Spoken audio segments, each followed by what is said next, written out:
ଭାରତର ପୂର୍ବ ଉପକୂଳରେ ଅବସ୍ଥିତ ରାଜ୍ୟ ଓଡ଼ିଶା ସମୃଦ୍ଧ ଜଙ୍ଗଲ, ପ୍ରଚୁର ଖଣିଜ ସମ୍ପଦ ଏବଂ ଏକ ଦୀର୍ଘ ଉପକୂଳବର୍ତ୍ତୀ ଅଞ୍ଚଳ ଥାଇ ମଧ୍ୟ ଏହି ରାଜ୍ୟ ପର୍ଯ୍ୟାପ୍ତ ପରିମାଣରେ ରୋଜଗାର ସୃଷ୍ଟି କରିବାରେ ବିଫଳ।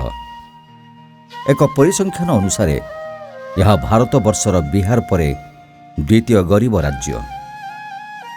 ରାଜ୍ୟ ଜନସଂଖ୍ୟାର 65% କୃଷି ଉପରେ ନିର୍ଭର କରି ସେମାନଙ୍କ ଜୀବିକା ନିର୍ବାହ କରିଥାନ୍ତି। ଉତ୍ପାଦନର 28% ରାଜ୍ୟର ଚାହିଦା ମେଣ୍ଟାଇଥାଏ। ତେଣୁ ଲୋକମାନଙ୍କର ଆୟ ସ୍ତରରେ ଅଭିବୃଦ୍ଧି ହାସଲ ପାଇଁ କୃଷି ଉତ୍ପାଦନ ଏକାନ୍ତ ଆବଶ୍ୟକ। ଓଡ଼ିଶାର କନ୍ଧମାଳ ଜିଲ୍ଲାର କ୍ଷେତ୍ରଫଳ 8021 ବର୍ଗ କିଲୋମିଟର। ଏଥିମଧ୍ୟରୁ 71% ପାହାଡ଼ ଏବଂ ଜଙ୍ଗଲରେ ପରିପୂର୍ଣ୍ଣ। 2011 ଜନଗଣନା ଅନୁସାରେ ଜିଲ୍ଲାର ମୋଟ ଜନସଂଖ୍ୟା 7,33,110। ସେଥିମଧ୍ୟରୁ 90.14% ଲୋକ ଗ୍ରାମାଞ୍ଚଳମାନଙ୍କରେ ବସବାସ କରି ରହିଥାନ୍ତି। ଏମାନଙ୍କ ମଧ୍ୟରୁ 35% ଜନଜାତି ଏବଂ 16% ଜନ ଉପଜାତି। ଗ୍ରୀଷ୍ମ ଋତୁରେ ଏହି ଜିଲ୍ଲାର ଜଳବାୟୁ ଶୁଷ୍କ ଏବଂ ଶୀତ ଋତୁରେ ମାତ୍ରାଧିକ ଥଣ୍ଡା ଅନୁଭୂତ ହୋଇଥାଏ। ଧାନ, ଡାଲି, ମକା, କ୍ଷୁଦ୍ର ଦାନ ଜାତୀୟ ଶସ୍ୟ ଏବଂ ହଳଦୀ ପ୍ରଭୃତି ଜିଲ୍ଲାର ପ୍ରମୁଖ ଫସଲ। ଏହାଛଡ଼ା ଅଧିକାଂଶ ଅଧିବାସୀ ଜୀବନ ଜୀବିକା ପାଇଁ ଲଘୁ ଜଙ୍ଗଲଜାତ ପଦାର୍ଥ ଉପରେ ନିର୍ଭର କରିଥାନ୍ତି। ଜିଲ୍ଲାଟିରେ କୌଣସି ଶିଳ୍ପ ଦେଖାଯାଏ ନାହିଁ। ଉପଲବ୍ଧ ତଥ୍ୟ ଅନୁସାରେ କନ୍ଧମାଳ ଓଡ଼ିଶାର ସବୁଠାରୁ ପଛୁଆ ଜିଲ୍ଲା। ଏଠାକାର ଲୋକମାନଙ୍କର ଜୀବନ ଜୀବିକାର ଉନ୍ନତି ଆଣି ସେମାନଙ୍କ ପାରିବାରିକ ଆୟକୁ ବଢ଼ାଇବା ପାଇଁ ଅଗ୍ରଣୀ ସ୍ୱେଚ୍ଛାସେବୀ ସଂସ୍ଥା ମାଧ୍ୟମ ଫାଉଣ୍ଡେସନ ତରଫରୁ 2020 ମସିହାରୁ ଉଦ୍ୟମ ଆରମ୍ଭ କରାଯାଇଛି। ଏହି ଯୋଜନାରେ ସ୍ୱତନ୍ତ୍ର ଭାବରେ ମହିଳାମାନଙ୍କୁ ହିତାଧିକାରୀ ଭାବରେ ଚିହ୍ନଟ କରାଯାଇ ସେମାନଙ୍କ ଆର୍ଥିକ ବିକାଶ ପାଇଁ ସୁଯୋଗ ଦିଆଯାଉଛି। ସେଥିପାଇଁ ଆର୍ଥିକ ସହାୟତାର ହାତ ବଢ଼ାଇଛନ୍ତି ଆଜମୀ ପ୍ରେମଜୀ ଫାଉଣ୍ଡେସନ। ମାଧ୍ୟମ ଫାଉଣ୍ଡେସନ ଅଜିମ ପ୍ରେମଜୀ ଫାଉଣ୍ଡେସନର ସହାୟତାରେ କନ୍ଧମାଳ ଜିଲ୍ଲାର ଜି ଉଦୟଗିରି ଏବଂ ରାଇକିଆ ବ୍ଲକର 4000 କ୍ଷୁଦ୍ର ଏବଂ ନାମମାତ୍ର ଚାଷୀଙ୍କ ସହ ଏହି ପ୍ରକଳ୍ପର ପରିଯୋଜନା କରିଅଛି। ଆମର ଏହି ପ୍ରକଳ୍ପର ମୁଖ୍ୟ ଉଦ୍ଦେଶ୍ୟ କନ୍ଧମାଳରେ କରିବାର ହେଲା ଯେ ସେଠି ଆମର କଲ୍ଟିଭେବଲ୍ ଲ୍ୟାଣ୍ଡ ବହୁତ କମ୍। ତେଣୁ ଚାଷୀମାନଙ୍କର ଚାହିଁଲେ ବି ଏଗ୍ରିକଲଚର ତାଙ୍କ ପାଇଁ ଗୋଟେ ପ୍ରଫିଟେବଲ୍ ପ୍ରପୋଜିସନ୍ ନୁହେଁ ଏବଂ ଯେଉଁଥିପାଇଁ ବହୁତ କ୍ଷୁଦ୍ର ଏବଂ ନାମମାତ୍ର ଚାଷୀ ଦାରିଦ୍ର୍ୟର ସୀମାରେଖା ତଳେ। ତେଣୁ ଏହି ପ୍ରକଳ୍ପ ଜରିଆରେ ସେମାନଙ୍କୁ ଆମେ ଅଭିନବ କୃଷି ପଦ୍ଧତିରେ କେମିତି ଅଳ୍ପ ଜାଗାରୁ ଆମେ ଅଧିକରୁ ଅଧିକ ଉତ୍ପାଦନ କରିପାରିବୁ ଏବଂ ତତ୍ସହିତ ନିଜର ପରିବାରର ଆଉ କେମିତି ଇନକମ୍ ବଢ଼ାଇ ପାରିବୁ, ଏଇଟା ହେଉଛି ଆମର ଏଇଟା ମୁଖ୍ୟ ଉଦ୍ଦେଶ୍ୟ। ପ୍ରଥମ ପର୍ଯ୍ୟାୟରେ ମାଧ୍ୟମ ଫାଉଣ୍ଡେସନ ତରଫରୁ ଏକ ସର୍ବେକ୍ଷଣ କରାଯାଇ କ୍ଷୁଦ୍ର ଓ ନାମମାତ୍ର ମହିଳା ଚାଷୀମାନଙ୍କୁ ହିତାଧିକାରୀ ଭାବରେ ଚୟନ କରାଗଲା। ଚୟନ କରାଯାଇଥିବା ମହିଳାମାନଙ୍କୁ ନେଇ ଗୋଷ୍ଠୀ ସବୁ ଗଠନ କରାଗଲା। ପ୍ରତି ମାସରେ ମିଟିଂ ହେଉଛି। ଆମର ମା' ମାନେ ବସିକିରି ଆଲୋଚନା କରୁଛୁ ଯେ ଆମେ ଚାଷ କରିବା, ଚାଷ କରିକିରି ଆମେ ନିଜେ ବିକିବା। ଆମର ଗୋଟେ ଯୋଜନା ଚାଲିଛି ଆଜ୍ଞା, ସପ୍ତାହକର ଥରେ ଜୈବିକ ହାଟ କରିବୁ। ହିତାଧିକାରୀ ଚୟନ ପରେ ଜୈବିକ ଚାଷର ପ୍ରସାର ପାଇଁ ଜୈବିକ ବାହିନୀ ଗଠନ କରାଯାଇଥିଲା। ଏହି ଜୈବିକ ବାହିନୀ ତରଫରୁ ଜୈବିକ ଚାଷ ବିଷୟରେ ଜନସଚେତନତା ସୃଷ୍ଟି କରିବାର ପ୍ରୟାସ କରିଥିଲେ। ଫଳସ୍ୱରୂପ ଅନେକ ଚାଷୀ ଆଜି ଜୈବିକ ପଦ୍ଧତିରେ ପନିପରିବା ଚାଷ କରିବା ପାଇଁ ଆଗଭର ହୋଇପାରିଛନ୍ତି। ଆମେ ସାର ଦେଇକି କାମ କରୁଥିଲୁ ସାର୍। ଏବେ ମାଧ୍ୟମ ଆସିଲା, ଆମକୁ ଶିକ୍ଷା ଦେଲା, ଆମେ ସେ ଶିଖିଲୁ। ଆମେ ଖତ ପକାଇକି ତାପରେ ଲଗାଉଛୁ, ତାପରେ ଆନ୍ଦିଷ ସ୍ପ୍ରେ କରୁଛୁ। ଏବେ ମଧ୍ୟ ଆଜ୍ଞା ଆଇଲା, ଏଇଟା ଖତ ସାର କାମ କର ନା, ଏଇଟା ଖତ କାମ କର। ଗାଈ ମୂତ ଆଉ କଞ୍ଜି ପତର ଇଏ ସବୁ ଏମିତି ମାଟି କରି ସେଇଟା କଲର ଏଇଟା ସେଇଟା ବାହାର କରୁଛେ। ଖତ ବାହାର କରି କରି ସେଇଟା ସେ କୁବି ଗଛରେ ସେଇଟା ସ୍ପ୍ରେ କରିଦେଉଛି। ମାଧ୍ୟମ ଫାଉଣ୍ଡେସନ ତରଫରୁ ହିତାଧିକାରୀମାନଙ୍କ ପାଇଁ ଫସଲ ଯୋଜନା ପ୍ରସ୍ତୁତ କରାଯାଇଛି। ଏଥିରେ ଋତୁ ଅନୁସାରେ ଫସଲ ଅମଳ କରିବା ପାଇଁ ହିତାଧିକାରୀମାନଙ୍କୁ ତାଲିମ ଦିଆଯାଇଛି। ମାଧ୍ୟମ ଫାଉଣ୍ଡେସନ କର୍ମକର୍ତ୍ତା ମାନେ ଘର ଘର ବୁଲି ଫସଲ ଯୋଜନାକୁ ସଫଳ କରିବା ପାଇଁ ପ୍ରୟାସ ଜାରି ରଖିଛନ୍ତି। ଫସଲ ଯୋଜନା କରିବାର ମୁଖ୍ୟ ଉଦ୍ଦେଶ୍ୟ ହେଉଛି ବ୍ୟକ୍ତିଗତ ସ୍ତରରେ ଚାଷୀ ପାଖରେ କ'ଣ ସବୁ ସମ୍ବଳ ଆଭେଲେବିଲିଟି ଅଛି, ଯେମିତି ଜମି, ମାନବ ସମ୍ବଳ, ବଜାର ଚାହିଦା କ'ଣ ଅଛି, ଆଉ ପାଣିର ସୁବିଧା କ'ଣ ଅଛି, ମଞ୍ଜି, ଏସବୁ ଜିନିଷକୁ ଆଖି ଆଗରେ ରଖିକି ଚାଷ କରାହେଉଛି। କାର୍ଯ୍ୟକ୍ରମ ପ୍ରାରମ୍ଭରେ ମାଧ୍ୟମ ଫାଉଣ୍ଡେସନ ତରଫରୁ ହିତାଧିକାରୀମାନଙ୍କର ଦକ୍ଷତା ବୃଦ୍ଧି ପାଇଁ ପ୍ରୟାସ କରାଯାଇଥିଲା। ସ୍ଥାନୀୟ ସମ୍ବଳର ବିନିଯୋଗରେ କିପରି ବିଭିନ୍ନ ଜୈବିକ ଖତ ତିଆରି କରାଯାଇପାରିବ ସେଥିପାଇଁ ହିତାଧିକାରୀମାନଙ୍କୁ ତାଲିମ ଦିଆଯାଇଥିଲା। ଏହି ତାଲିମ ପ୍ରଦାନ କରିବା ଫଳରେ ହିତାଧିକାରୀମାନେ ନିଜ ପ୍ରଚେଷ୍ଟାରେ ବିଭିନ୍ନ ପ୍ରକାରର ଜୈବିକ ଖତ ତିଆରି କରିପାରୁଛନ୍ତି। ଆଜ୍ଞା, ଆମେ ବଜାର ମଞ୍ଜି ଯାକ କିଣିକି ଲଗାଉଥିଲୁ, ସାର ଦେଉଥିଲୁ, ଭଲରେ ହେଉନଥିଲା। ଏବେ ଆମେ ଏଟା ଜୈବିକ ଇଏରେ କରୁଛନ୍ତି, ସେଇଟା ଭଲ ଲାଗୁଛି। ଜୀବାମୃତ ପ୍ରସ୍ତୁତ କରିବା ପାଇଁ 10 କିଲୋଗ୍ରାମ ଗୋବର, 10 ଲିଟର ଗୋମୂତ୍ର, ବେସନ କିମ୍ବା ଡାଲି ଗୁଣ୍ଡ 1 କିଲୋଗ୍ରାମ, 1 କିଲୋଗ୍ରାମ ଦେଶୀ ଗୁଡ଼ ଏବଂ 1 କିଲୋଗ୍ରାମ ଉଇହୁଙ୍କା କିମ୍ବା ବରଗଛ ତଳର ମାଟିକୁ ଭଲ ଭାବରେ ମିଶାଇ ଦିଆଯାଏ। ଏହାପରେ ପାତ୍ରର ମୁହଁକୁ ବନ୍ଦ କରି 2 ଦିନ ଛାଇ ସ୍ଥାନରେ ରଖାଯାଏ। 2 ଦିନ ପରେ ଏହି ମିଶ୍ରଣକୁ ପାଣିରେ ମିଶାଇ ଗୋଟିଏ ଏକର ଫସଲରେ ବ୍ୟବହାର କରାଯାଇପାରିବ। ମାଧ୍ୟମ ଫାଉଣ୍ଡେସନ ଠାରୁ ତାଲିମ ପାଇ ଅନେକ ମହିଳା ହାଣ୍ଡି ଔଷଧ ମଧ୍ୟ ପ୍ରସ୍ତୁତ କରୁଛନ୍ତି। ଏଥିପାଇଁ ଆବଶ୍ୟକ 10 ଲିଟର ଗୋମୂତ୍ର, 1 କିଲୋଗ୍ରାମ ଗୋବର, 1 କିଲୋଗ୍ରାମ କରଞ୍ଜ ପତ୍ର, 1 କିଲୋଗ୍ରାମ ନିମ୍ବ ପତ୍ର, 1 କିଲୋଗ୍ରାମ ଅରଖ ପତ୍ର ଏବଂ 50 ଗ୍ରାମ ଗୁଡ଼। ପତ୍ରଗୁଡ଼ିକୁ ଛୋଟ ଛୋଟ କାଟିଦେବା ପରେ ସମସ୍ତ ଜିନିଷକୁ ଗୋଟିଏ ମାଟି ପାତ୍ରରେ ପକାଇ ଭଲ ଭାବରେ ଘାଣ୍ଟି ମିଶା ଯାଇଥାଏ। ଏହାପରେ ମାଟି ପାତ୍ରର ମୁହଁକୁ ଏକ କପଡ଼ା ଦ୍ୱାରା ଢାଙ୍କି ଦିଆଯାଇଥାଏ। ଏହାପରେ ଏହାକୁ ନେଇ ଏକ ଛାଇ ସ୍ଥାନରେ ରଖିବା ଦରକାର। 7 ଦିନ ପର୍ଯ୍ୟନ୍ତ ଏହି ମିଶ୍ରଣକୁ ଭଲ ଭାବରେ ଘାଣ୍ଟିବାକୁ ପଡ଼ିଥାଏ। 7 ଦିନ ପରେ ଏହାକୁ ଛାଣି ବଡ଼ ଗଛ ପାଇଁ 40 ଭାଗ, ମଧ୍ୟମ ଗଛ ପାଇଁ 50 ଭାଗ ଏବଂ ଛୋଟ ଗଛ ପାଇଁ 60 ଭାଗ ପାଣି ମିଶାଇ ତାକୁ ଫସଲ ଉପରେ ପ୍ରୟୋଗ କରାଯାଏ। ଏଇଟା ପନିପରିବାରେ ସ୍ପ୍ରେ କରିବା ଦ୍ୱାରା ଆମର ଭଲ ଫଳ ଧରିବ, ଫୁଲ ହେବ, ସେଠି ପୋକଜୋକ ଧରିବ ନାହିଁ, ମାଟିର ଉର୍ବରତା ବି ବଢ଼ିବ, ତାପରେ ଆମର ଖର୍ଚ୍ଚ ବି କମ୍ ହେବ, ବିନା ପଇସାରେ ଆମେ ଏଟାକୁ ଔଷଧ ତିଆରି କରିବା। ଅନ୍ୟ ଏକ ଜୈବିକ ଖତ ହେଲା ଗୋବର ଘଷି ଖତ ବା ମୂଳ ସାର। ଏଥିରେ ପ୍ରଥମେ ଗୋବରକୁ ନେଇ ଘଷି ପ୍ରସ୍ତୁତ କରାଯାଇଥାଏ। ଏହି ଘଷିଗୁଡ଼ିକ ଶୁଖିଗଲା ପରେ ଏଥିରୁ 7 ଖଣ୍ଡ ନେଇ 15 ଲିଟର ପାଣିରେ 24 ଘଣ୍ଟା ପର୍ଯ୍ୟନ୍ତ ବତୁରାଇବାକୁ ପଡ଼ିଥାଏ। ପରେ ଉକ୍ତ ପାଣିକୁ ଛାଣି ଏହାକୁ ଫସଲରେ ସିଞ୍ଚନ କରାଯାଇଥାଏ। ରହିଯାଇଥିବା ଖାଦକୁ 200 ଗ୍ରାମ ଦହି ଏବଂ 100 ଗ୍ରାମ ଗୁଡ଼ ମିଶାଇ ବତୁରା ଯାଇଥାଏ। ଏହାପରେ ଉକ୍ତ ମିଶ୍ରଣରେ 100 କିଲୋଗ୍ରାମ ଗୋବର ମିଶାଯାଇ ଏହାକୁ ଗଛମୂଳରେ ପ୍ରୟୋଗ କରାଗଲେ ଫସଲ ଉତ୍ପାଦନ ବୃଦ୍ଧି ପାଇଥାଏ। ଆମେ ମାଧ୍ୟମ ଫାଉଣ୍ଡେସନ ତରଫରୁ ଏ ମେଡ଼ିସିନ ଶିଖିଛୁ। ସାର୍ମାନେ ଯେଉଁଟା ଶିଖେଇ ଦେଇଛନ୍ତି ସେଇଟା ଆମେ ଶିଖିଛୁ ସାର୍। ବିହନ ବିଶୋଧନ କରିବାର ବି ଶିଖି ସାରିଲୁ ସାର୍, ଶିଖିଛୁ। ସେଇଟା ଆମେ ଏଇଠି ଜୈବିକ ଜୀବାମୃତ ସାର ବି 2 ଥର ଦେଇଛୁ ଆଳୁରେ। ତାପରେ ଏବେ ମେଡ଼ିସିନ ବି ସ୍ପ୍ରେ କରୁଛୁ ସାର୍। ଆଉ ମେଡ଼ିସିନ ସ୍ପ୍ରେ କରିବା ଦ୍ୱାରା ପୋକ ଯାକ ସାର୍ ରହୁନି, ତାପରେ ଗଛ ବି ଉଷ୍ଟପୃଷ୍ଟ ହେଉଛି ସାର୍। ପରିବେଶଟା ବି ଭଲ ରହୁଛି, ଖାଦ୍ୟ ବି ଭଲ ଲାଗୁଛି ସାର୍। ସେହିପରି ହଦରୀ ବା ଖଜରା ଖତ ସ୍ଥାନୀୟ ମହିଳାମାନେ ଶିଖି ଏହାକୁ ପ୍ରସ୍ତୁତ କରି ନିଜ ଫସଲରେ ପ୍ରୟୋଗ କରୁଛନ୍ତି। ଏଥିପାଇଁ ଗୁହାଳରୁ କାଠିକୁଟା ସହିତ ଗୋବରକୁ ସଂଗ୍ରହ କରାଯାଇଥାଏ। ସଂଗୃହୀତ ଗୋବରରୁ କାଠିକୁଟାକୁ ଅଲଗା କରି ଦିଆଯାଏ। ଏହାପରେ ଏହାକୁ ଏକ ପାତ୍ରରେ ଛାଇରେ ରଖି ଦିଆଯାଏ। ଏଥିରୁ 20 ବା 25 କିଲୋ ନେଇ ଏଥିରେ ହୁଙ୍କା ମାଟି କିମ୍ବା ବରଗଛ ତଳର ମାଟି ମିଶାଇ ଦିଆଯାଏ। ଏହାପରେ ଏହାକୁ ନେଇ ଫସଲରେ ପ୍ରୟୋଗ କରି ସେଥିରେ ଜଳସେଚନ କରାଯାଇଥାଏ। ଏହିଭଳି ତାଲିମ ପାଇ ମହିଳାମାନେ ଅନେକ ପ୍ରକାରର ଜୈବିକ ଖତ ତିଆରି କରି ଫସଲରେ ପ୍ରୟୋଗ କରୁଛନ୍ତି।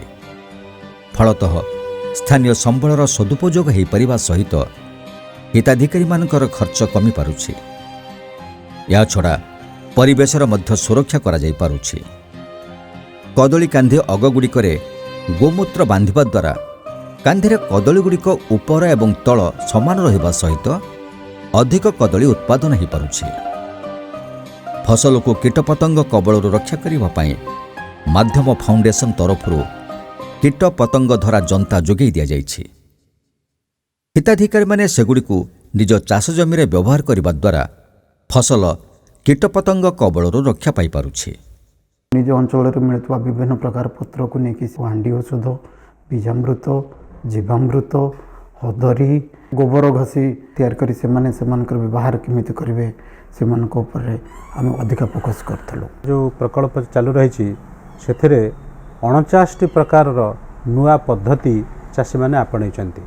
ଯେମିତିକି ଆପଣଙ୍କର କ୍ଷୀରରେ ବିହନକୁ ଉପଚାର କରିବା, ଲେମ୍ବୁ ଏବଂ ଅଣ୍ଡାକୁ ନେଇକରି ଗୋଟେ ଟନିକ୍ ବ୍ୟବହାର କରିବା, ମାଛ ପୁଟାକୁ ନେଇକରି ମାଛ ଟନିକ୍ କରିବା, ମହୁଲକୁ ନେଇକରି ମହୁଲାସ୍ତ୍ର କରିବା ଏବଂ ଅମୃତଭଣ୍ଡା ପତ୍ରକୁ ନେଇକରି ପ୍ରାଣାମୂତ୍ର କରିବା, ପଇଡ଼କୁ ନେଇକରି ଗୋଟେ ଟନିକ୍ ବ୍ୟବହାର କରିବା।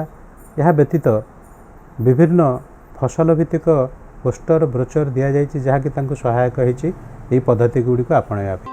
ବିଭିନ୍ନ ପ୍ରକାରର ଜୈବିକ ଖତ ପ୍ରସ୍ତୁତି ଶିଖି ହିତାଧିକାରୀମାନେ ଏଗୁଡ଼ିକୁ ବ୍ୟବହାର କରୁଛନ୍ତି। ତା ଛଡ଼ା ଧୀରେ ଧୀରେ ଏଗୁଡ଼ିକର ଚାହିଦା ବଢ଼ିବା ଦ୍ୱାରା ଏମାନେ ଏସବୁ ତିଆରି କରି ଏହାକୁ ବିକ୍ରି କରି କିଛି ରୋଜଗାର କରିପାରୁଛନ୍ତି। ଆମର ଏଠି ଆମର ଭାଇନା ଅଛନ୍ତି ଆଜ୍ଞା ଏ ଡିପାର୍ଟମେଣ୍ଟରେ ଏ ମାଆମାନଙ୍କୁ ସେମାନେ ଟ୍ରେନିଂ ଦେଇକରି ହାଣ୍ଡି ଖତ ବନାଇବା ପାଇଁ କହିଛନ୍ତି। ସେଇଠୁ ନେଇକରି ପ୍ରାୟ ଲୋକ ଦେଉଛନ୍ତି। ସେଇଟା ଶୁଣିକି ମୁଁ ବହୁତ ଭଲ ହେଉଛି କହିବାର ମୁଁ ବି ସେଇଟା ନେଇକରି ପ୍ରୟୋଗ କରୁଛି। ମାଧ୍ୟମ ଫାଉଣ୍ଡେସନର ଅନ୍ୟ ଏକ ପଦକ୍ଷେପ ହେଲା ପାରମ୍ପରିକ ପଦ୍ଧତିରେ ବିହନ ବିଶୋଧନ କରିବା ପାଇଁ ହିତାଧିକାରୀମାନଙ୍କୁ ଶିକ୍ଷା ଦିଆଯାଉଛି। ବିହନ ବିଶୋଧନ ପାଇଁ ଗୋବର, ଗୋମୂତ୍ର, ହଳଦୀ, ଚୂନପାଣି ଏବଂ ହୁଙ୍କା ମାଟିର ଆବଶ୍ୟକ ହୋଇଥାଏ। ସମସ୍ତ ସାମଗ୍ରୀକୁ ନେଇ ପାଣିରେ ଗୋଳେଇବାକୁ ପଡ଼ିଥାଏ। ଏହାପରେ ଏହାକୁ ଛାଣି ଖାଦଗୁଡ଼ିକ ବାହାର କରି ଦିଆଯାଇଥାଏ। ଉକ୍ତ ମିଶ୍ରଣରେ ବିହନକୁ 5 ମିନିଟ୍ ବତୁରେଇ ଏହାକୁ ଛାଣି ଦିଆଯାଇଥାଏ। ଏହାପରେ ବିହନଗୁଡ଼ିକୁ ଛାଇରେ ଶୁଖାଯାଇ ଏହାକୁ ବ୍ୟବହାର କରାଯାଇଥାଏ। ହିତାଧିକାରୀମାନଙ୍କୁ ଉନ୍ନତ ମାନର ଦେଶୀ ବିହନ ଯୋଗାଇ ଦିଆଯାଉଛି। ସେଗୁଡ଼ିକୁ ବ୍ୟବହାର କରିବା ଦ୍ୱାରା ହିତାଧିକାରୀମାନେ ଉପକୃତ ହୋଇପାରୁଛନ୍ତି। ତାଙ୍କୁ କିଛି ଫ୍ୟାସିଲିଟି ମଧ୍ୟ ଦିଆଯାଇଛି ଯେଉଁଟାକି ସିଡ୍ସ, ଆଳୁ ବିହନ ହେଉ, ଅଦା ବିହନ ହେଉ ବା ହରଡ଼ ବିହନ ହେଉ କିମ୍ବା କିଚେନ୍ ଗାର୍ଡ଼େନ୍ ପାଇଁ ମଞ୍ଜି ହେଉ ସେସବୁ ଜିନିଷ ଫ୍ୟାସିଲିଟି ଦିଆହେଇଛି। ସେମାନେ ସେଇଟାକୁ ନେଇକି ବ୍ୟବହାର କରୁଛନ୍ତି। ହଁ, ଏଇଟା ହରଡ଼ା ଦେଇଥିଲା 3 କିଲୋ ମଧ୍ୟମ ଫାଉଣ୍ଡେସନ। ଆମେ ହଳଦୀରେ ଅଳ୍ପ ପକାଇଲୁ, ତାପରେ ପାହାଡ଼ରେ ଲଗାଇଛୁ। ଭଲ ହେଇଛି ପାହାଡ଼ରେ ଲଗାଇଲୁ। ପନିପରିବାର ମଞ୍ଜିଗୁଡ଼ିକ ରୋପଣ କରିବା ପାଇଁ ବିଭିନ୍ନ ପ୍ରକାରର ପଟାଳି ପ୍ରସ୍ତୁତ କରିବା ପାଇଁ ହିତାଧିକାରୀମାନଙ୍କୁ ଶିକ୍ଷା ଦିଆଯାଇଛି। ହିତାଧିକାରୀମାନେ ବିଭିନ୍ନ ପଟାଳିମାନ ପ୍ରସ୍ତୁତ କରି ସେଥିରେ ମଞ୍ଜିଗୁଡ଼ିକୁ ଲଗାଉଛନ୍ତି। ପଟାଳିଗୁଡ଼ିକରେ ଚାରା ଉଠିଲା ପରେ ଏହାକୁ ନେଇ ଗୋମୂତ୍ର ଦ୍ୱାରା ବିଶୋଧନ କରାଯାଇଥାଏ। ଚାରାଗୁଡ଼ିକର ବିଶୋଧନ ପରେ ଏଗୁଡ଼ିକୁ ନେଇ ପୂର୍ବ ପ୍ରସ୍ତୁତ ଚାଷ ଜମିରେ ଧାଡ଼ି ଧାଡ଼ି କରି ଲଗାଯାଉଛି। ଚାରାଗୁଡ଼ିକର ବ୍ୟବଧାନ ପାଇଁ ଉପଯୁକ୍ତ ବାୟୁ ଚଳାଚଳ ଏବଂ ସୂର୍ଯ୍ୟାଲୋକ ପାଇ ଚାରାଗୁଡ଼ିକ ଉତ୍ତମ ରୂପେ ବଢ଼ିପାରୁଛି। ଫସଲ ଅମଳ ସମୟରେ ବିହନ ସଂଗ୍ରହ ପାଇଁ କିଛି ଫସଲକୁ ଗଛରେ ଚିହ୍ନଟ କରାଯାଇ ସମ୍ପୂର୍ଣ୍ଣ ପାକଳ ହେବା ପର୍ଯ୍ୟନ୍ତ ଛାଡ଼ି ଦିଆଯାଇଥାଏ। ଉପଯୁକ୍ତ ସମୟ ଆସିଲେ ଏହାକୁ ଗଛରୁ ସଂଗ୍ରହ କରି ଆଣି ତା ଭିତରୁ ମଞ୍ଜିକୁ ଯତ୍ନର ସହ ବାହାର କରିବାକୁ ପଡ଼ିଥାଏ। ଏମିତି ମଧ୍ୟମ ଫାଉଣ୍ଡେସନରୁ ମିଟିଂ ଯାଇକି ଏମିତି ଶୁଣିକି ଇଏ କରୁଛୁ। ଆଗରୁ ନାଇଁ ସାର୍, ଯେତିକି ଇଏ ହେଉଥିଲା ସେଇଟା ସବୁ ବିକ୍ରି କରୁଥିଲୁ। ବିହନ ବଜାରରୁ କିଣିକି ଆଣୁଥିଲୁ ଆଉ ଲଗାଉଥିଲୁ। ସବୁ ବର୍ଷ ଏମିତି ପଇସା ବି ଖର୍ଚ୍ଚ ହେଉଥିଲା ଆଉ ବିହନ ବି ଭଲ ହେଉନଥିଲା। ଆଉ ସେଥିପାଇଁ ଏଥର ରଖିଛୁ। ଜଳସେଚନର ସୁବିଧା ପାଇଁ ମାଧ୍ୟମ ଫାଉଣ୍ଡେସନ ତରଫରୁ ହିତାଧିକାରୀମାନଙ୍କୁ ତାଲିମ ଦିଆଯାଇଛି। ଜଳସେଚନ ପାଇଁ ଏହି ଅଞ୍ଚଳମାନଙ୍କରେ ପର୍ଯ୍ୟାପ୍ତ ପରିମାଣରେ ପାଣି ମିଳିପାରେ ନାହିଁ। ତେଣୁ ହିତାଧିକାରୀମାନେ ପୁରୁଣା ପ୍ଲାଷ୍ଟିକ୍ ବୋତଲଗୁଡ଼ିକୁ ସଂଗ୍ରହ କରି ଅଭିନବ ଉପାୟରେ ବୁନ୍ଦା ଜଳସେଚନ କରିପାରୁଛନ୍ତି। ଜଳର ଅପବ୍ୟୟତାକୁ ରୋକିବା ପାଇଁ ହିତାଧିକାରୀମାନଙ୍କୁ ଆଚ୍ଛାଦିନ ପଦ୍ଧତି ମଧ୍ୟ ଶିକ୍ଷା ଦିଆଯାଇଛି। ଫଳତଃ ପାଣିର ଅପବ୍ୟୟତାକୁ ରକ୍ଷା କରାଯାଇପାରୁଛି। ସେହିପରି ପଲିଥିନ୍କୁ ବ୍ୟବହାର କରି ଅସ୍ଥାୟୀ ପୋଖରୀ ନିର୍ମାଣ କରି ଜଳସେଚନର ଚାହିଦାକୁ ପୂରଣ କରିବା ପାଇଁ ପଦକ୍ଷେପମାନ ନେବା ଫଳରେ ଜଳସେଚନ ସହଜ ହୋଇପାରୁଛି। କଦଳୀ ଦେଲା ବଣ୍ଡା ଆଉ ସଜନ ଗଛ ଆଉ ଲେମ୍ବୁ ଆଉ ଥରେ ଇଏ ମୂଲା ବୋଇତାଳ ଆଉ ଝୁଡ଼ଙ୍ଗ ଆଉ ବିନ୍ସ ଆଉ କୋବି ଆଉ ଟମାଟୋ ଏମିତି ସବୁ ଯାକ ସାହାଯ୍ୟ କଲା। ପାଣି ପାଇଁ ମଧ୍ୟ ପାଞ୍ଚ ଦେଖାଇବାକୁ ଆମେ ସେ ମଟର ଗୋଟେ କଲୁ, ସେ ଗୋଟେ ଗାତ କରିଦେଲେ ବଡ଼ଟା ଗାତ କରି ସେ ପାଣି ଜମା କରିଦେଲୁ। ଜମା କଲେ ସେ ବର୍ଷା ନ ହେଲେ ସେଇଟା ପାଣି ଆଣିକି ସେଇଟା ପକାଇଦେଲେ ସେ ଗଛ ଯାକ। କୋବି ଲଗାଇଥିଲେ ଆଜ୍ଞା 40,000 ବିକିଥିଲି। କୋବି ସରିକିରି ମୂଳା ଲଗାଇଲେ ଆଜ୍ଞା, ସେଇଟା 2,000 କ'ଣ ହେଇଥିବ ଆଜ୍ଞା। ବିନ୍ 10,000 ହେଇଥିବ ଆଜ୍ଞା। କଖାରୁରୁ ସେଇଟା 2,000 ଖଣ୍ଡେ ବିକିଲେ ଆଜ୍ଞା। ମାଧ୍ୟମ ଫାଉଣ୍ଡେସନ ତରଫରୁ ସମସ୍ତ ହିତାଧିକାରୀମାନଙ୍କୁ ନିଜ ନିଜର ଘର ପଛପଟେ ପାକଶାଳା ବଗିଚା ବା କିଚେନ୍ ଗାର୍ଡେନ୍ କରିବା ପାଇଁ ପ୍ରୋତ୍ସାହନ ଦିଆଯାଇଛି। ଅନୁଷ୍ଠାନ ତରଫରୁ ହିତାଧିକାରୀମାନଙ୍କୁ ବିଭିନ୍ନ ପ୍ରକାରର ବିହନ ଏବଂ କଦଳୀ, ଅମୃତଭଣ୍ଡା, ଲେମ୍ବୁ ଓ ସଜନା ଭଳି ଚାରା ସବୁ ଯୋଗାଇ ଦିଆଗଲା। ହିତାଧିକାରୀମାନେ ନିଜ ଘର ପଛପଟେ ବିଭିନ୍ନ ପ୍ରକାରର ପନିପରିବା ଚାଷ କରି ଉପକୃତ ହୋଇପାରୁଛନ୍ତି। ଫସଲ ଆମେ ଯେଉଁଟା ଅମଳ କରୁଛୁ ସାର୍, ସେଇଟା ଆମେ ଯାହା କିଛି ଯେତିକି ଫଳ ଫଳିଲା ସେଇଟା ଆମେ ଖାଉଛୁ, ଯେତିକି ବଳକା ହେଉଛି ସେଇଟା ହିଁ ବିକ୍ରି କରୁଛୁ। 5-10 ପାଇଲେ ଆମେ ଯାହା କିଛି ଘର ପାଇଁ ବ୍ୟବସ୍ଥା କରୁଛୁ। ମାଧ୍ୟମ ଫାଉଣ୍ଡେସନ ତରଫରୁ ହିତାଧିକାରୀମାନଙ୍କୁ ନ୍ୟୁଟ୍ରିସନାଲ ଗାର୍ଡେନ୍ କରିବାକୁ ପରାମର୍ଶ ଦିଆଗଲା। ଫଳତଃ ଅନେକ ପ୍ରକାରର ପନିପରିବା ଚାଷ କରି ହିତାଧିକାରୀମାନେ ପୁଷ୍ଟିକର ଖାଦ୍ୟ ପାଇପାରିବା ସହିତ ଏହାକୁ ବିକ୍ରି କରି ନିଜର ରୋଜଗାରକୁ ବଢ଼ାଇ ପାରିଲେ। ନାଇଁ ସାର୍, ଆଗରେ ଏତେ ରାସାୟନିକ କରୁଥିଲୁ, ଏବେ ଜୈବିକ କରୁଛୁ। ମଧ୍ୟ ଫାଉଣ୍ଡେସନ ଶିଖାଇଛନ୍ତି। ଏଇଟା ନିଜେ ଖାଇବା ପାଇଁ ଆଉ ରାସାୟନିକ ବେଶୀ କରାଉଥିଲା, ଏବେ ଜୈବିକ ତିଆରି କରାଯାଇଛି। ଖାଇକି ସୁସ୍ଥ ହେଇକି ରହିବୁ ସାର୍, ଆଉ ବିକୁଛୁ। ଟେଷ୍ଟ ଲାଗୁଛି। ଖର୍ଚ୍ଚ ଏତେ ହଉନି ସାର୍, ଆଗରେ ରାସାୟନିକ ବହୁତ ଖର୍ଚ୍ଚ ହଉଥିଲା, ଏବେ ଜୈବିକ ତିଆରି କରୁଛୁ, ନିଜେ କରୁଛୁ ନା, ନିଜେ ଖାଉଛୁ, ବଳକାଟା ବିକ୍ରି କରୁଛୁ। ଏହି ଅଞ୍ଚଳର ପ୍ରଚୁର ପରିମାଣରେ ହଳଦୀ ଉତ୍ପାଦନ କରାଯାଉଥିଲା, କିନ୍ତୁ ଉପଯୁକ୍ତ ଜ୍ଞାନକୌଶଳର ଅଭାବ ଫଳରେ ଉତ୍ପାଦନ ଆଶାତୀତ ନଥିଲା। ତେଣୁ ହିତାଧିକାରୀମାନଙ୍କୁ ହଳଦୀ ବିହନକୁ ବିଶୋଧନ କରି ଧାଡ଼ିରେ ହଳଦୀ ଚାଷ କରିବାକୁ ପରାମର୍ଶ ଦିଆଯାଇଥିଲା। ଫଳତଃ ହଳଦୀ ଉତ୍ପାଦନ ବୃଦ୍ଧି ପାଇପାରିଲା। ଗାଈ ଗୋବର, ଗାଈ ମୁଟନେ ସେଇଟା ସବୁ ବିସର୍ଜନ କରିକି ଲଗାଉଛୁ। ସେମିତି କଲେ ଟିକେ ହେଉଛି, ଆଉ ପୋକ ଖାଉନି। ଆଉ ଏମିତି ହୁନା କରିକି ଟେକିକି ଏମିତି ଟିକେ ସେ ଗଛ ଚାଲିକି ଲଗା ହେଉଛି, ଆଉ ହନତି ଆଗକୁ ଏବେ ଟିକେ ଅଧିକ ହେଉଛି। ଆଉ ଉତ୍ପାଦିତ ହଳଦୀକୁ କିପରି ବ୍ୟବସାୟ କରି ହିତାଧିକାରୀମାନେ ଲାଭ ପାଇପାରିବେ, ସେଥିପାଇଁ ମାଧ୍ୟମ ଫାଉଣ୍ଡେସନ ତରଫରୁ ହିତାଧିକାରୀମାନଙ୍କୁ ନେଇ ପ୍ରୋଡ୍ୟୁସର କମ୍ପାନୀ ଗଠନ କରାଯାଇଛି। ସେଥିପାଇଁ ମାଧ୍ୟମ ଫାଉଣ୍ଡେସନ ତରଫରୁ ଉପକରଣ ସବୁ ଯୋଗାଇ ଦିଆଯାଇଛି। ଉତ୍ପାଦିତ ହଳଦୀକୁ ଉପଯୁକ୍ତ ପ୍ରଣାଳୀରେ ସିଝାଇ ଏହାକୁ ଗୁଣ୍ଡ କରି ବଜାରକୁ ଛାଡ଼ିବା ଦ୍ୱାରା ହିତାଧିକାରୀମାନେ ଗୋଷ୍ଠୀଗତ ଭାବରେ ଭଲ ରୋଜଗାର କରିପାରୁଛନ୍ତି। ଯେତେବେଳେ ଆମର ହଳଦୀ ଅମଳ ହୁଏ, ବ୍ୟବସାୟ ବାଲା ଆସି ଶସ୍ତାରେ ଆମଠୁ ନେଇଯାଆନ୍ତି। ସେଥିପାଇଁ ଆମେ ନିଷ୍ପତ୍ତି ନେଲୁ, ମା ମାନେ ମିଶି କମ୍ପାନୀ କରିବୁ। ମାଧ୍ୟମ ଫାଉଣ୍ଡେସନ ଆମକୁ ସାହାଯ୍ୟ କଲା, ବହୁତ ଜିନିଷ ସେମାନେ ଦେଇଛନ୍ତି।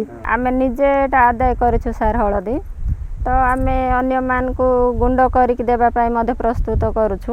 ବ୍ୟବସାୟ ଯେଉଁ ପଇସା ଆମଠୁ ମାନେ କମ୍ ଦାମରେ ନେଉଥିଲା, ତ ଆମେ ଏବେ ଉଚିତ ରେଟ୍ରେ ଯଦି ବିକ୍ରି କରିପାରିବୁ କହିଲେ ସେ ପଇସାଟା ଆମକୁ ମିଳିବ। ତ ଆମେ ଯେଉଁ ମା ମାନେ ଏଠି ଅଛୁ, ସେ ମା ମାନେ ବାଣ୍ଟିକି ନେବୁ। ଆଉ ଏହି ଅଞ୍ଚଳରେ ଅଦା ଚାଷ ସମ୍ଭବ ନୁହେଁ ବୋଲି ଏଠାକାର ଚାଷୀମାନଙ୍କ ମଧ୍ୟରେ ଏକ ବିଶ୍ୱାସ ରହିଥିଲା। ସେଥିପାଇଁ ଅଦା ଚାଷ କରିବାକୁ ଚାଷୀମାନଙ୍କର ଆଗ୍ରହ ନଥିଲା। ମାଧ୍ୟମ ଫାଉଣ୍ଡେସନ ତରଫରୁ ଅଦା ଚାଷ କରିବା ପାଇଁ ଚାଷୀମାନଙ୍କୁ ପ୍ରୋତ୍ସାହନ ଦିଆଗଲା। ଆଗରେ ଆମେ ଏଠି ଅଦା ଚାଷ ହେବନି ବୋଲି ବିଶ୍ୱାସ କରୁନଥିଲୁ ସାର୍। ଆଉ ମାଧ୍ୟମ ଫାଉଣ୍ଡେସନ ଯେତେବେଳେ ଆସିଲା ଗ୍ରୁପ୍ଟା, ସେତେବେଳେ ଆସିକି ଆମକୁ କହିଲେ ଯେ ସାର୍ ମାନେ ଆଉ ଅଦା ଆମେ ଦେବୁ, ତୁମେ ଅଦା ଚାଷ କରିବ କି ବୋଲି ପଚାରିଲେ। ହଁ ସାର୍, ଗ୍ରୁପ୍ ମାଧ୍ୟମରେ ଦେଲେ ଆମେ ଅଦା ଚାଷ କରିବୁ କହିକି ଆମେ ଗତ ବର୍ଷରୁ ଅଦା ଚାଷ କରୁଛୁ। ଅନୁଷ୍ଠାନ ତରଫରୁ ପାରମ୍ପରିକ ଅଦା ବିହନ ହିତାଧିକାରୀମାନଙ୍କୁ ଯୋଗାଇ ଦିଆଗଲା। ଏହି ବିହନକୁ ବିଶୋଧନ କରି ହିତାଧିକାରୀମାନେ ବ୍ୟବସାୟିକ ଭିତ୍ତିରେ ଏହାକୁ ଧାଡ଼ି ଧାଡ଼ି କରି ଚାଷ କଲେ। ସମୟ ଅନୁସାରେ ଉପଯୁକ୍ତ ଯତ୍ନ ନେବା ଫଳରେ ଆଶାଜନକ ଅଦା ଅମଳ ହୋଇପାରିଲା। ମାଧ୍ୟମ ଫାଉଣ୍ଡେସନ ଆମକୁ ଶିଖେଇଲା, ଟ୍ରେନିଂ ଦେଲା, ଆଉ ବେଡ୍ ଲଗେଇବା ପାଇଁ କହିଲେ। ଏମିତି ହେଇକି ଆମେ ଜୀବାମୃତ ସବୁ କରିକି ରଖୁଛୁ। ବିହନ ବିଶୋଧନ କରିକି ରଖୁଛୁ। ଆମେ କୁଇଣ୍ଟାଲଟେ ଲଗେଇଥିଲୁ ଏଠି, ଆଉ ଏବେ ପାଇବୁ 10-15 କୁଇଣ୍ଟାଲ ପାଇବ। ଆଉ ଉତ୍ପାଦିତ ସମୟରେ ଅଦାର ଉପଯୁକ୍ତ ମୂଲ୍ୟ ମିଳୁନଥିବାରୁ ଏହାକୁ କିପରି ସଂରକ୍ଷଣ କରି ରଖାଯାଇପାରିବ ସେ ବିଷୟରେ ହିତାଧିକାରୀମାନଙ୍କୁ ଶିକ୍ଷା ଦିଆଯାଉଛି। ଫଳତଃ ବଜାରରେ ମୂଲ୍ୟ ବୃଦ୍ଧି ହେବା ସମୟରେ ହିତାଧିକାରୀମାନେ ଉକ୍ତ ଅଦାକୁ ବିକ୍ରି କରି ଉପଯୁକ୍ତ ମୂଲ୍ୟ ପାଇପାରୁଛନ୍ତି। ମାର୍କେଟ ରେଟ୍ରେ ତ ଏବେ ମାର୍କେଟରେ ପୁରା 10 ଟଙ୍କା 5 ଟଙ୍କାରେ ବି ଯାଉଛି ଅଦା। ତେଣୁକରି ଆମେ ଅଦା ବିକ୍ରି କରିବିନି ବୋଲି ମୁଁ ଏମିତି ରଖିଛି। ଯେତେବେଳେ ରେଟ୍ ଆସିବ ସେତେବେଳେ ମୁଁ 40 ଟଙ୍କା 50 ଟଙ୍କା ରେଟ୍ରେ କି ଯେତିକି ରେଟ୍ ଆସିବ ସେତେବେଳେ 60 କି 50 ଆସିବ ସେତେବେଳେ ମୁଁ ସେ ରେଟ୍ରେ ବିକିଦେବି। ଓଲୁଅର ବ୍ୟବହାର ଏହି ଅଞ୍ଚଳରେ ଆଦୌ ନଥିଲା। ମାଧ୍ୟମ ଫାଉଣ୍ଡେସନ ତରଫରୁ ହିତାଧିକାରୀମାନଙ୍କୁ ଜୈବିକ ପଦ୍ଧତିରେ ଓଲୁଅ ଚାଷ କରିବା ପାଇଁ ପ୍ରୋତ୍ସାହନ ଦେବା ଫଳରେ ଓଲୁଅ ଉତ୍ପାଦନ ହୋଇପାରିଲା। ଏଟା କାଟିଲେ ଆଉ ମୁତ ଏଟା ଗୋବର ଗୁଲେଇକି ବିଶ୍ରାମ କଲି, ତାପରେ ଜମି ଯାକ ହଲ କଲି, ତାପରେ 3 ଫୁଟ ଛାଡ଼ିକି ଗାତ ଖୋଲିଲି, ଆଉ ଖତ ପକେଇଲି, ଆଉ ଏଟା ଲଗେଇଲି। 4 କ୍ୱିଣ୍ଟାଲ ଲଗେଇଥିଲି, 25 କ୍ୱିଣ୍ଟାଲ ପାଇଲି। କ୍ୱିଣ୍ଟାଲକୁ 2500 ବିକିବି। ସେହିପରି ମାଧ୍ୟମ ଫାଉଣ୍ଡେସନ ତରଫରୁ ବ୍ୟବସାୟିକ ଭିତ୍ତିରେ ଜୈବିକ ପଦ୍ଧତିରେ ଆଳୁ ଚାଷ କରିବା ପାଇଁ ହିତାଧିକାରୀମାନଙ୍କୁ ପ୍ରୋତ୍ସାହନ ଦେବା ଫଳରେ ଆଳୁ ଉତ୍ପାଦନ ବୃଦ୍ଧି ହେବା ସହିତ ଆଳୁର ଚାହିଦାକୁ ମଧ୍ୟ ପୂରଣ କରାଯାଇପାରିଲା। Gipisi datama mago ide modiam pandson siatenga malota sogitam. Mangule grab tateru kodi koberi kodi mulka inganga ame agita. Pusibira. Ana be saroki asidamu kali jibam rutogana. Atu kuntela jase alu.